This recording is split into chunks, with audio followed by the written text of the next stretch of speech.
Hello and welcome to Pro Trader Strategies Market Commentary for Thursday, October 19th, the 30-year anniversary of the 1987 stock market crash.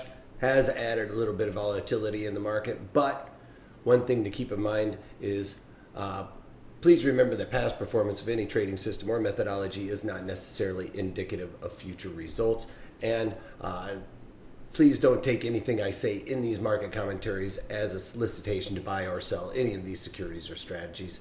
At the end of the day, we're here to teach you some different strategies that you can implement into your portfolios, but please do that in your own way. The reason why I can't give you a recommendation on a particular stock or strategy is because I don't know your risk parameters. I don't know what's in your portfolios, and therefore what I'm doing could be counterintuitive to what you are already doing. Having all that out of the way, let's get it on with some economic data. Across the pond, we got in Great Britain some retail sales number month over month came in at negative 0.8, was expected to be a negative 0.1, and they revised last month's number down from a positive 1% to 0.9%. Here in the United States, we got unemployment claims came in at 222,000, expected to be 240,000, so that number being lower, less people claiming unemployment leads one to believe that that employment is increasing. And in the Philly Fed Manufacturing Index being 27.9, higher than the expected 21.9, that very well could be the case. Then we also got the CB leading index came in at negative 0.2%, expected to be a positive 0.1%. And finally, natural gas storages came in at 51 billion cubic feet, expected to be 59 billion cubic feet. Anyway, on to the overall markets.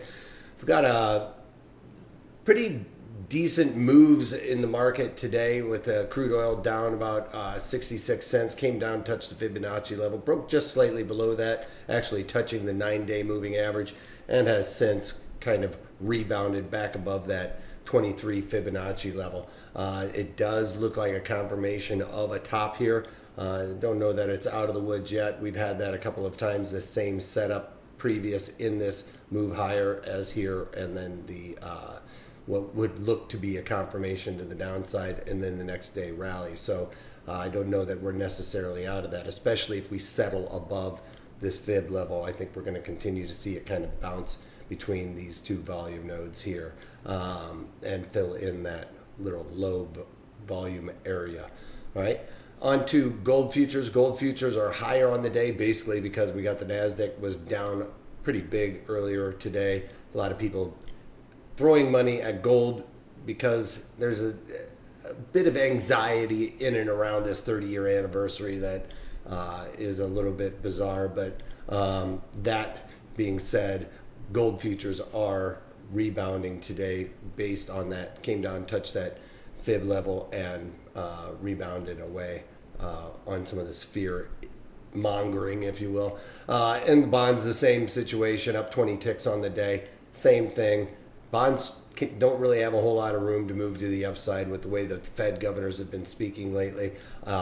This being said, this market is really kind of pushing higher based on people on a flight to quality and safety in and around what's going on with the equity markets, which we'll see here in just a moment.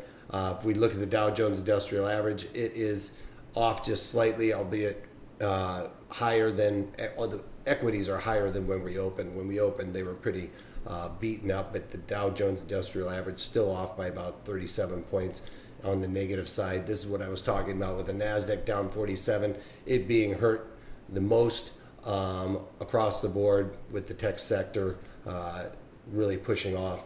This is kind of that correction, and it's looking like it kind of topped out. This is confirmation. I think this could be the area where we start seeing a bit of a pullback down to these levels where we saw the topping out resistance area. I think that's going to act as support. So keep in mind the 1614 or 1615, just a rounded up area. E-mini S&Ps, same similar situation here. We made the all-time highs yesterday, all-time high settlement as well. And today we are seeing a bit of a pullback, in and around this 30th anniversary as well. But as you can see, we've taken back a lot of the losses that we're seeing on the day session. This is the breakdown of the 30-minute chart of each day for the past 15 days or so. Anyway, you can see right off, overnight session just slammed down. We came into the day session and the markets have been recovering pretty steadily throughout. But now keep in mind, we are below this 200 moving average. It is crossing with the 50 moving average. And that being said, when you start getting that crossover, that increases the bearishness of that market. So if we start seeing that crossover, that's going to even more solidify that whole correction. At least I don't think it's going to be a major correction, but I think at least a bit of a pullback where people start covering some of their profits, if you will. All right, on to the overall markets trades that I've done. Adobe, loser today. Basically, Credit Suisse, Jefferies, several other companies came out and increase their profit or increase their target for the stock at around 190, everywhere between 175-ish and 190, really causing Adobe to really spike up over 11% today. Does not bode well for my put spread, right? That's what we need to talk about now. I had on a long put spread in Adobe, in my margin account and in my IRA. I covered that trade today. Basically, as soon as it went up 10%, I pulled the ripcord on it. So in Adobe, I had on the December, and I was long the 160 puts and then short the 145 puts. Originally paid $6.84 for that trade, or sorry, 82 cents for that trade, and got out for $2.11. So that was a loser on that one. Luckily, I did that one pretty small, but it was a loser in my margin account, in my margin account and in my IRA. But in my IRA, I covered both sides of that because at the end of the day, if I would have left those short puts on, it was very margin intensive in an IRA. But in my margin account, I just went in and I covered the December 160 puts, got out of those longs, and I got out for $2.81. So I got into this trade the same, basically, with the 160, long the 160 puts, short the 145 puts in both accounts. But in my margin account, I just covered the 160 puts for a loss, and I'm leaving on the short 145 puts. I'm going to kind of let that squeeze out for probably every nickel to try and make up for some of those losses that I felt in the long puts. But in the margin account, I just needed to get out of it. Excuse me, I have something in my throat. All right, so now let's get on to the earnings trades. This is a perfect example as to why we get out of these earnings trades right off the open, because you never know what direction these things are going to go. And with UAL, all of these earnings trades I put in my margin account. I didn't put any of them in my IRA, which I'm really leaning towards doing this. So keep that in mind going forward.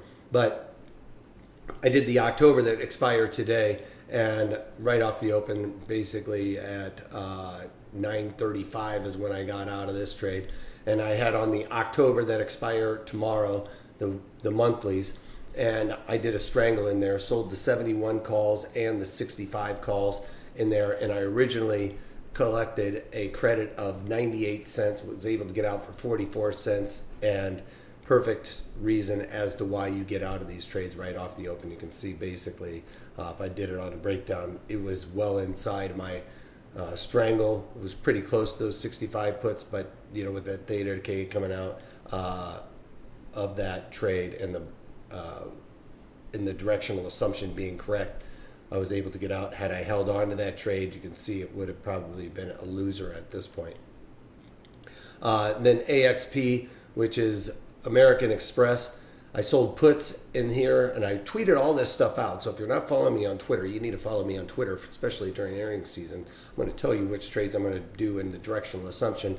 If you've watched the earnings webinars, you know my strike location and where I'm picking that. So that should be something you've learned, so you know. I don't want to give out everything to everybody on Twitter necessarily, but I want to make sure that you guys are in on these trades, so and or at least in on the know of these trades. They're not a recommendation by any means, but I want to make sure you guys know what I'm doing. And since I do these trades after I usually do the daily market commentaries, I want to make sure you guys are aware of that. All right, so with AXP, which is American Express, I did the October as well, sold the 89 puts in there, and I originally sold those AXP for 44 cents, was able to buy them back for, what did I pay, 16 cents. So that one worked out nicely. And as you can see, the 89 puts were tested, not quite right on the open, but they did go down there a little bit lower, around the 90s. But again, with this volatility crush happening, I was directionally wrong, but still able to make a nice profit. And that's the beauty and what I talk about with selling premium in high implied volatility markets. You can be directionally wrong and still make money. I basically was $1 away from my 89 puts, but was able to get out because of the volatility crush. So directionally wrong, but still able to get out. Same situation with eBay. eBay I had on the October was short the 36 puts in there that I originally sold for 36 cents, and directionally wrong on the open kind of here. I covered these also at 6:35, so basically or 6:33 actually, so 3 minutes after the open I threw this in there. And the market came down, tested those 36s, has since rallied, but again, same situation. I was directionally wrong, but still made money because of the volatility crush coming out of it. So I got out of those eBay trades for 16 cents, so made 20 cents there. The beauty in all these earnings trades is the probabilities in my favor, played that high implied volatility, knowing that volatility is going to come out of this, and it helped pay for my losses in my margin account for that Adobe snafu. All right, so with AA, which is Alcoa Corporation, also sold puts in here, just looking for the bullish side. Volatility crush, as you can see, we got not necessarily directionally right again, but because I strike location and everything else that around that I talk about in those webinars, I was profitable again here. And with the Alcoa trade, I sold the October 45 puts in there, originally sold them for 35 cents, bought them back for 16 cents as well. All right. So I think I went over all of those trades that I did for the IRA and in my margin, I guess. And they all worked out. But something to take away from here. Long call spreads, long put spreads, directionally right, not always makes money. And if you're directionally wrong, you get crushed, as the case in Alcoa. But having said that, with these type of trades, people say that earnings are a crapshoot, and they are in the sense of the directional move. Nobody knows which way they're really going to go necessarily. I showed you 3 examples of where I was pretty much directionally wrong, actually even 4 if you look at UAL coming down and not really penning in the middle.